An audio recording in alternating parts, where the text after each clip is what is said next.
नमस्कार भक्तों, हम सभी ये चाहते हैं कि हमारे साथ हमेशा अच्छा ही अच्छा हो, हमेशा भला ही भला हो।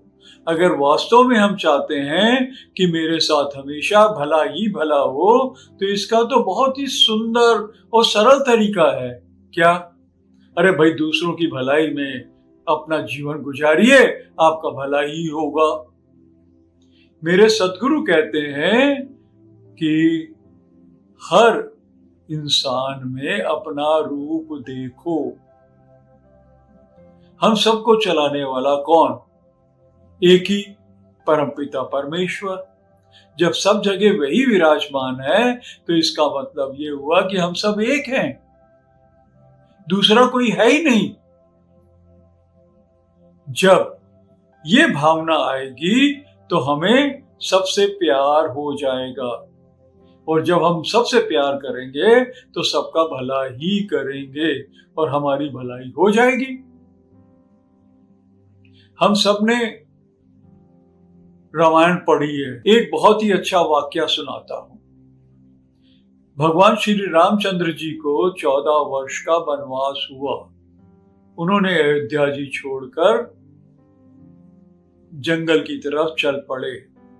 चित्रकूट में एक कुटिया बनाकर वहां पे कुछ समय के लिए अपना निवास बनाया।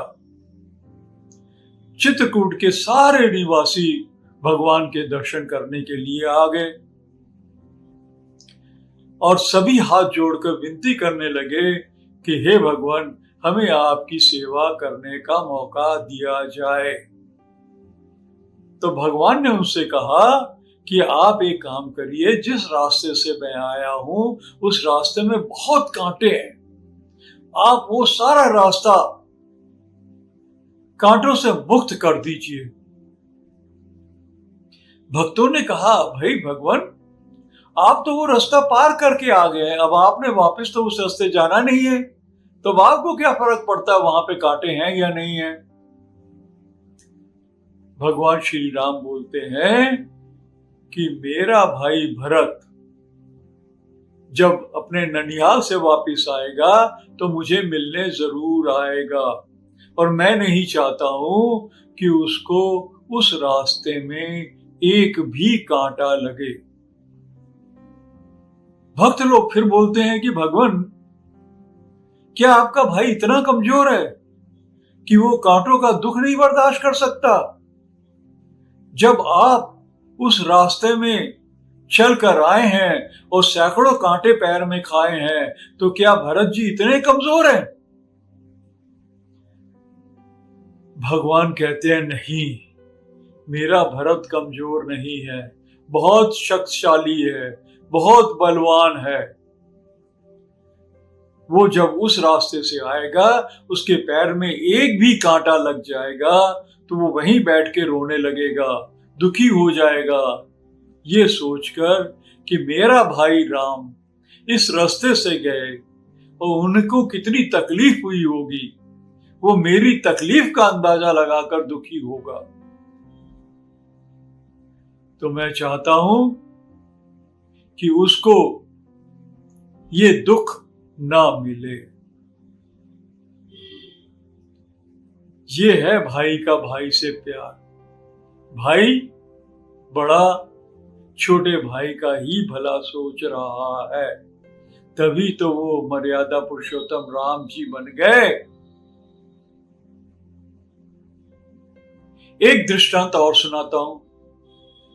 दो दोस्त, बड़ी गहरी मित्रता, दोनों बिजनेस में, दोनों का घर अगल बगल, व्यापार बहुत ऊंचा, बहुत कमाई, लेकिन हर समय चिंता में रहते हैं। कभी भुगतान करने की चिंता, कभी टैक्सेस की चिंता, कभी लेबर की चिंता।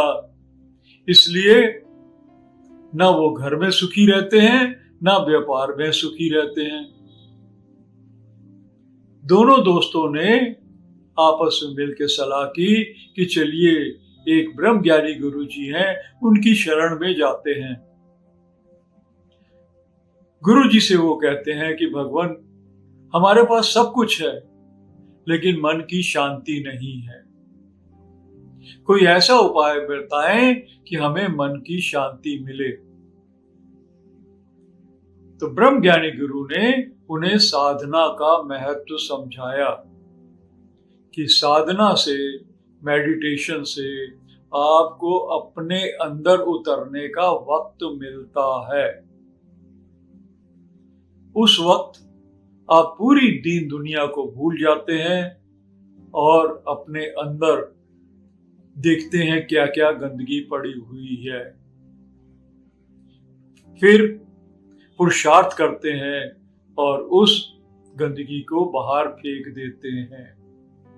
उसके बाद आपको मन को शांति मिलती है, आप सबसे प्यार करते हैं, आपके जीवन में धीरज आ जाता है और सब काम को बहुत गहराई से सोचकर जल्दी निपटा लेते हैं। वही काम जो पहले 10 घंटे लगते हैं, ये 4 घंटे में हो जाता है और सब आपसे प्यार करने लगते हैं। तब आपको मन की शांति मिलती है, तब आपको महसूस होता है कि मेरा जीवन व्यर्थ नहीं, ये सबको सुखी और खुशी देने वाला है। अब दोनों दोस्त आपस में सलाह करते हैं कि भाई साधना के लिए बिजनेस से अलग होना पड़ेगा, लेकिन गुरु की बातों से इतने ज्यादा वो प्रभावित हो गए थे कि उन्होंने सोचा कि हम 1 महीने की साधना करते हैं। दोनों दोस्तों ने एक दूसरे को चैलेंज किया कि 1 महीना हम लोग एक कमरे में बंद हो जाते हैं, दरवाजे बंद। 1 महीने बाद शाम को 5 बजे हम आपस में मिलेंगे और जो उसके पहले कमरे से बाहर निकलेगा उसके ऊपर 20 लाख रुपए की पेनाल्टी लगेगी। और दरवाजे में ऐसा सिस्टम कर दिया कि उसमें जैसे ही दरवाजा खुलेगा वो टाइम और तारीख आ जाएगी। बड़ा मुश्किल काम था बिजनेस को छोड़ के 1 महीना एक कमरे के अंदर बंद रहना, लेकिन गुरु जी की बातों से इतने प्रभावित कि उन्होंने फैसला किया कि कल से हम साधना में 1 महीने के लिए बैठेंगे। नियत समय पे दोनों ही अपने को कमरे में बंद कर लेते हैं। 1 हफ्ता दोनों बड़े परेशान होते हैं कि पता नहीं उसका भुगतान आया कि नहीं आया, पता नहीं सेल कुछ हो रही है या नहीं हो रही है, पता नहीं लोग चोरी तो नहीं कर रहे हैं, ये साधना सा बकवास है, हम अभी बाहर निकल रहे हैं। लेकिन फिर सदगुरु जी, ब्रह्म ज्ञानी गुरु जी का चेहरा उनके सामने आ जाते हैं और वो फिर से कमरे में शांत होकर बैठ जाते हैं। दूसरे हफ्ते में उन्होंने सोचा कि नहीं, कि बाहर नहीं निकलना चाहिए, हमें साधना करनी चाहिए। तो आंख बंद कर थोड़ा सा बैठना शुरू किया। तो उन्हें थोड़ा अच्छा लगा कि चलिए इस समय हमें कोई भी बिजनेस की या किसी टाइप की कोई परेशानी ये नहीं है और हमारा मन थोड़ा सा शांत है। तीसरे हफ्ते उन्हें और मजा आने लगा। वो अपने अंदर की गहराई में घुस गए और उन्होंने ये सोचा कि देखिए कि मैं जबरदस्ती बिजनेस में क्यों इतना परेशान रहता हूँ। बिजनेस में परेशान रहने से ना मेरे परिवार को सुख मिल रहा है, ना मुझे सुख मिल रहा है। तो मुझे कुछ समय अपने परिवार के साथ भी काटना चाहिए और कुछ समय अपने आप से भी काटना चाहिए। जैसे ही ये विश्वास आता है उनके दिल में और ये विचार गहरा हो जाता है, तो वो फिर आंख बंद करके साधना में लग जाते हैं। देखते ही देखते 1 महीना बीतने वाला है। आज आखिरी दिन है। दोनों यही सोच रहे हैं कि शायद मेरा दोस्त बाहर निकल गया होगा और मुझे 20 लाख की कमाई हो जाएगी। शाम को 5 बजे बाहर निकलना था, 4 बज गए। पता नहीं दोस्त के दिल में क्या ख्याल आया, 4 बजे उसने दरवाजा खोला और बाहर निकल गया। दूसरा दोस्त भी शाम को 4 बजे दरवाजा खोलता है और बाहर निकल जाता है। दोनों बाहर 1 घंटा वक्त से पहले बाहर निकल जाते हैं। दोनों एक दूसरे के गले मिलते हैं और बहुत जोर जोर से हंसने लगते हैं कि लीजिए, ना तुमने 1 महीना पूरा किया, ना मैंने पूरा किया। एक दोस्त दूसरे से पूछता है कि जब तुम इतना रुके थे, 1 घंटा और क्यों नहीं रुके? उसने कहा, मेरे दिल में यह ख्याल आया कि अगर 1 घंटा मैं और रुक गया तो बेकार ही मेरे दोस्त के 20 लाख रुपए का नुकसान हो जाएगा। दूसरे दोस्त ने कहा, वाह मेरे दोस्त, मेरे दिल में भी यही ख्याल आया कि तुम्हारा नुकसान नहीं होना चाहिए, इसलिए मैं 1 घंटा पहले निकल आया। ये है एक दूसरे के भलाई में सोचना। दोनों को बहुत फायदा हुआ। क्या फायदा हुआ? दोनों को एक सच्चा दोस्त मिल गया। दोनों का एक दूसरे के प्रति श्रद्धा और विश्वास बढ़ गया। ये जो दोस्ती है वो कई लाख रुपए से ज्यादा कीमती है। दोनों दोस्तों ने एक दूसरे का भला सोचा। एक और वाकया भी बहुत ही मजेदार है। चलिए उस वाकया को भी मैं आपको सुना देता हूं। एक माँ बाप है, उनका कोई बच्चा नहीं है। हर माँ बाप को एक बच्चे की इच्छा होती है कि बच्चे को प्यार करें, बच्चे के साथ घूमें, बातें करें, लेकिन उनका कोई बेटा नहीं था। तो इस कमी को पूरा करने के लिए उन्होंने सोचा कि मैं एक बच्चे को गोद ले लेते हैं। उनकी किस्मत अच्छी थी। एक जगह उन्हें एक बेटे को गोद लेने का ऑफर मिली। उन्होंने बड़ी इज्जत और प्यार खुशी खुशी उस बेटे को गोद ले लिया और गले से लगा लिया।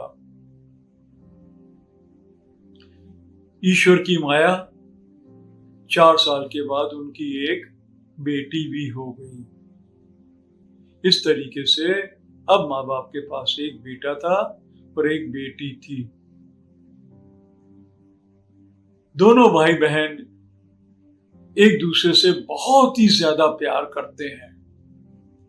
माँ बाप भी खुश होते हैं कि हमारे बच्चे आपस में कितना प्यार करते हैं। खुशी खुशी जीवन बीत रहा है, वक्त कट जाता है। दोनों बच्चे बड़े होते हैं। भाई करीब 16-17 साल का हो जाता है और बहन करीब 12-13 साल। दोनों के स्वभाव में बहुत ही फर्क। जो भाई है उसे बाहर घूमना, लोगों से बातें करना, दोस्ती यारी बनाना, मॉल में घूमना अच्छा लगता है।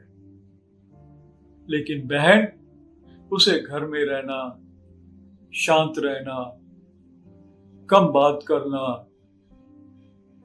पढ़ाई लिखाई करना और कुछ नहीं। ठीक है, हर एक का स्वभाव अलग अलग होता है। माँ बाप को इससे कोई परेशानी नहीं है। एक दिन ये बेटा प्रोग्राम बनाता है कि आज मैं दोस्तों के साथ मॉल घूमने जाऊंगा। माँ बाप सबके बच्चों को 2 घंटे बाहर रहने की इजाजत दे देते हैं। बच्चे बड़े खुश हो जाते हैं कि चलिए आज सारे दोस्त मिलके हम मॉल घूमेंगे, और एक लंबी लंबी लिस्ट बना लेते हैं कि हमें वहां से क्या क्या खरीदना है। सबसे पहले सारे दोस्त एक दोस्त के घर में इकट्ठे होते हैं कि वहीं से हम लोग चलकर मॉल की तरफ रवाना होंगे, और हमारे कहानी में जो बेटा है उसी के घर आते हैं। बेटे के दिमाग में ये आता है कि मेरी बहन है, वो बाहर घूमने नहीं जाती है, तो क्यों ना मैं उससे भी पूछ लूं कि मैं मॉल घूमने जा रहा हूँ, उसे क्या जरूरत है। अगर उसकी कोई चीज जरूरत है तो मैं वो जरूर खरीद के लाऊंगा, क्योंकि दोनों बहन भाई आपस में बहुत प्यार करते हैं। भाई बड़े प्यार से जाता है और बहन से कहता है, बहन मैं घूमने जा रहा हूँ, प्लीज मुझे ये लिस्ट दे दो कि तुम्हें क्या चाहिए। बहन कहती है, ठीक, मैं लिख कर दे देती हूँ। भाई बाहर अपने दोस्तों के बीच में आ जाता है। टाइम बड़ी तेजी से बीत रहा है। सारे दोस्त बहुत परेशान हो रहे हैं कि हम सब लड़के लड़के हैं, मॉल में घूमने का मौका मिला है, 2 घंटे का टाइम मिला है, आधा घंटा तो हो ही गया यहाँ पर इकट्ठा होने में, अब बहन की लिस्ट आने में इतना टाइम लग रहा है। 10 मिनट बीत गए, 15 मिनट बीत गए, तो भाई भी जोर से चिल्लाता है कि बहना अपनी लिस्ट दे दो, हमें जल्दी जाना है। बहन कहती है, बस भैया 5-10 मिनट और, सिर्फ 5-10 मिनट। फिर 15 मिनट गुजर जाते हैं। फिर भाई कहता है कि बहना हमारा टाइम सिर्फ 2 घंटे का है और 2 घंटे में हमें वापस आना है, जल्दी से लिस्ट दे दो। तो बहन कहती है कि सिर्फ 5 मिनट और। भाई 5 मिनट और इंतजार करता है। उसके बाद बहन कहती है कि मेरी लिस्ट तैयार हो गई है। भाई ने देखा कि एक लंबा चौड़ा कागज पूरा भरा हुआ। सारे दोस्त कहने लगे, अरे बाप रे, इतनी लंबी लिस्ट है, अब तो ये हम अपनी लिस्ट में जो लिखा हुआ सामान है उसको कैसे खरीद पाएंगे। भाई गर्ल्स का सामान अलग दुकान में मिलता है और बॉयज का सामान अलग जगह मिलता है, सारा टाइम तो इसकी इच्छा पूरा करने में ही बीत जाएगा। भाई लिस्ट को निकालता है, क्योंकि सारे दोस्त कहते हैं इसकी लिस्ट में बताओ तो सही क्या क्या लिखा हुआ है। उसमें लिखा हुआ था कि भाई मुझे पेन और कागज नहीं मिल रहा था, इसलिए ढूंढने में थोड़ा समय मिल गया, माफी चाहती हूँ। भाई तुमने जीवन में मुझे बहुत प्यार दिया है, इतना प्यार दिया है, इतनी मेरी जरूरतें पूरी की हैं, तो मुझे जिंदगी में अब किसी चीज की कोई जरूरत ही नहीं है। आज तक मैंने कभी किसी से कोई चीज नहीं मांगी। क्यों? क्योंकि मेरे द्वारा मांगने से पहले तुम मेरी इच्छा पहले ही पूरी कर देते थे। मैं ईश्वर से प्रार्थना करती हूँ कि जिस तरीके का भाई मुझे मिला है वैसा ही भाई सबको मिले। इसलिए भाई मेरी एक प्रार्थना है, उसे जरूर स्वीकार करना। दोस्तों के साथ जाओ, प्यार से घूमो, खाओ पियो और अपनी जरूरत की चीज खरीद लो। मुझे किसी चीज की जरूरत नहीं है, मुझे सिर्फ अपने भाई का प्यार ही चाहिए। मेरे पास सब कुछ है। पूछने के लिए शुक्रिया, शुक्रिया, शुक्रिया। भाई वो चिट्ठी पढ़कर रोने लगता है। सारे दोस्त भी प्यार के आंसू बहा रहे हैं। सभी यही कहते हैं कि बहन हो तो ऐसी और भाई हो तो ऐसा। ये है बहन का भाई के लिए प्यार। और भाई ने क्या किया? मॉल में गया, सिर्फ बहन की पसंद की चीजें खरीदी और अपने लिए कोई भी चीज नहीं खरीदी। जब मॉल से वापस आते हैं, लिस्ट तो एक किनारे फेंक दी गई और भाई के द्वारा लाई गई चीजों को जब माँ बाप और बहन देखते हैं तो उनके सारे तीनों के आंखों से भी आंसू बहने लगे। बहन ने कहा, अरे भाई, तुमने अपने लिए तो कुछ भी नहीं खरीदा। तो भाई ने कहा कि बहना, तुम्हारी चीजें खरीद कर ही मुझे सारा खुशी और प्यार मिल गया। मैं तो अपने लिए हमेशा बाजार चला ही जाता हूँ, चीजें खरीद लाता हूँ, लेकिन जो आज खुशी मुझे मिली है, ऐसी खुशी मुझे कभी नहीं मिली थी। ये है दूसरों के बारे में अच्छा सोचना। भक्तों, मैं भी आप सबसे यही प्रार्थना करना चाहूंगा कि जीवन में हमेशा अपने लिए मत सोचें। अपना वास्तव में आप भला चाहते हैं, आप वास्तव में आनंद चाहते हैं, तो दूसरों के भलाई के बारे में सोचो। दूसरों को भला करने से जो आपको खुशी मिलेगी, उस खुशी की कभी कोई कीमत नहीं होगी। वो एक अनमोल खजाना होगा। तो मैं ये चाहता हूं कि छोटी छोटी खुशियों को भूलकर आप उस अनमोल खजाने को प्राप्त करें और उसका मजा जीवन भर लें। नमस्कार।